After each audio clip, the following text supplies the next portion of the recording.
Hello there guys, what is going on? Son of Chelsea back here again for another episode of In Case You Missed It, reflecting on recent Chelsea news, the future of N'Golo Kante and Frank Lampard, commenting on Timo Werner and Tammy Abraham. But before we get into any of that, I want to ask you guys, if you haven't already, hit that subscribe button and a notification bell so you never miss an upload, because I've got two videos going live today, this one and then later today my team selector for the game against Aston Villa tomorrow. It's my predicted lineup, my feelings before the game will be up later today, so make sure you hit that notification bell so you don't miss it. And of course tomorrow, the return of the Rational Perspective, which is my review of the game against Aston Villa and a review of all Chelsea games. So it's great to have these shows back finally, with Chelsea actually playing some games. But let's get into the news, because N'Golo Kante, the future of N'Golo Kante, we've been concerned about Kante, especially his fitness. It's great to see him back now fit for the game tomorrow, but there's still some concern in the transfer window whether he'll still be a Chelsea player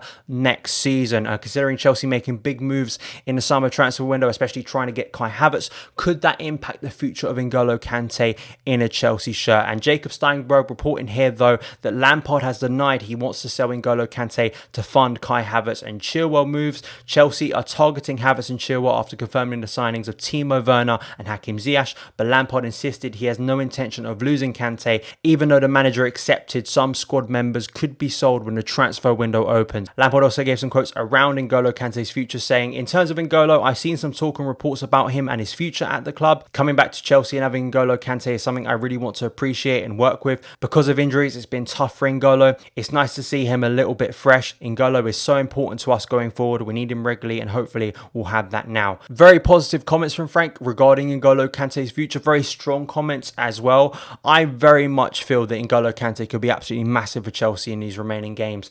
I think because of his injuries, because of that uncertainty this season, because the team changing a lot, especially that midfield area, and knowing what it's going to be long term, I think naturally nearly all the players in that area, especially N'Golo Kante, considering his age, considering the level he's at now, his fitness issues has been a big problem. I mean, 22 appearances for a player that's been a mainstay and basically the engine room of Chelsea's midfield for a number of years since he arrived from Leicester. Chelsea's only world-class player. You can't let that just go out the door. And I think there's a lot of people maybe dismissing it because of his fitness. Now, fingers crossed his fitness concerns are put behind him now and he can have a really fit end to the season and he can go into next season feeling refreshed, re-energized. And I still feel firmly, for me, in Chelsea's best midfield three, I think N'Golo Kante has every chance to be in that midfield three. I think he is such a unique footballer. I think it's very reductive to call N'Golo Kante just a defensive midfielder. If anyone watched how he developed his game under Maurizio Sarri, and even in glimpses under Antonio Conte, even when he was playing a little bit more defensive, you saw how effective he could be moving forward. And I think even Frank Lampard has tried to utilise that this season. I think for me, it's more who plays alongside N'Golo Kante. The Jorginho issue, which has still been present, whether Jorginho is going to be a long-term solution in Chelsea's midfield. Billy Gilmour now, I mean, Billy Gilmour and N'Golo Kante in the same midfield moving forward, that could be exceptional. What Gilmour can learn from N'Golo Kante, Ruben Loftus-Cheek, Mason Mount, Ross Barkley, will he have a future at Chelsea?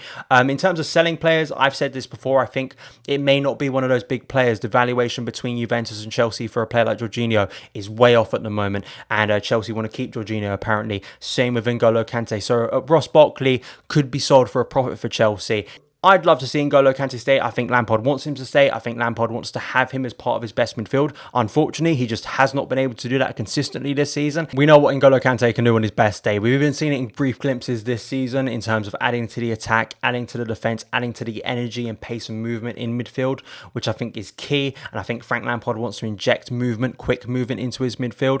And I think N'Golo Kante, for me, absolutely suits that bill. So hopefully we're going to see Kante soon. Maybe will he start tomorrow? We're not entirely sure. But we're going to see him on the pitch very soon for Chelsea, and hopefully he'll be putting in brilliant performances once again, transforming our midfield, and hopefully he'll be a player not just for this season but for coming seasons as well. And before I wrap up, I think I have to touch on as well Frank Lampard addressing Timo Werner's arrival. He spoke a little bit about Werner meeting with Werner, how he felt very positively about those meetings, the humility of Timo Werner, which Frank Lampard referred to.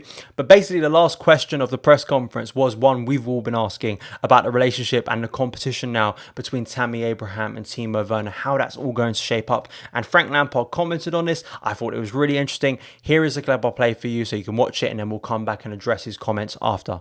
Yeah, I've spoken to Tammy before about the idea of competition, and I don't feel the need to have to address every player if a player comes in that might contest a position at a club like Chelsea, because that's what it's about. It's been about that in its most successful years in recent years, when we've been successful clubs in the Roman Abramovich era mainly. And Tammy obviously had a very good season for us this season. Has to sustain and improve on that, because at Chelsea we have demands. So no, I'm happy to have options, and we have options in forward areas, and we must have competition for places. So I'm pleased with the idea of that. I think his comments hit the nail on the head. I mean, whatever we talk about in terms of formations, in terms of this player, that player, the future, contract talks, simply, I think it's not only a message that Frank Lampard is sending to, say, Tammy Abraham. I think he's sending it to everyone in his squad, every player fighting for minutes currently, is high standards. He wants high standards. He wants to set those high standards. Yes, we're in a development period with Chelsea at the moment, rebuilding the side. But as was the case in his Chelsea career, as I think I referenced this from an article from Simon Johnson when he was talking about Timo Werner and Tammy Abraham, that Lampard at one point in his Chelsea career, when Roman Abramovich arrived and we spent big in the same area that Frank Lampard played in, he could have left Chelsea, but he stayed, fought for his players, and then became Chelsea's greatest ever player. I think what he wants to have at Chelsea is higher increased competition. He wants every player to fight for their minutes, every position to be earned rather than just given. I think there has been a sense in recent years, because of the not lack of investment, because Chelsea have still spent big, but lack of correct investment, actually upgrading areas rather than just adding to the squad. That has been, I think, a problem in recent years. So you have seen that stagnancy in recent seasons. I think that's been one of the things that's been so exciting about this season for me, is the meritocracy element that Lampard has really brought in. I think players like Willian, players like Pedro, players like Marcos Alonso, I think performances have increased this season when I think they deteriorated under Maurizio Sarri at points, because they sort of knew comfort in their positions. And I think having younger players to challenge, but not only younger players now, players coming in from other teams as well to really improve that area. And I really hope those comments really come across positively to Lampard's squad, that it's almost a challenge now for these remaining games. Prove yourself and you will be in this team. If you don't prove yourself, we're going to find replacements. You're not going to be in the first team. I think personally it's good, keeping high standards. That's what Lampard wants. That's what Lampard set consistently in his career and made him the player he was. And hopefully it'll make him a great coach as well in the future. So those are my opinions on it. I want to hear your thoughts as well in the comments below, not only on Timo Werner, Tammy Abraham. What do you think the relationship is going to be like there? What do you think the competition is going to be like next season? Lampard's demands being very high at Chelsea. What do you think that's going to do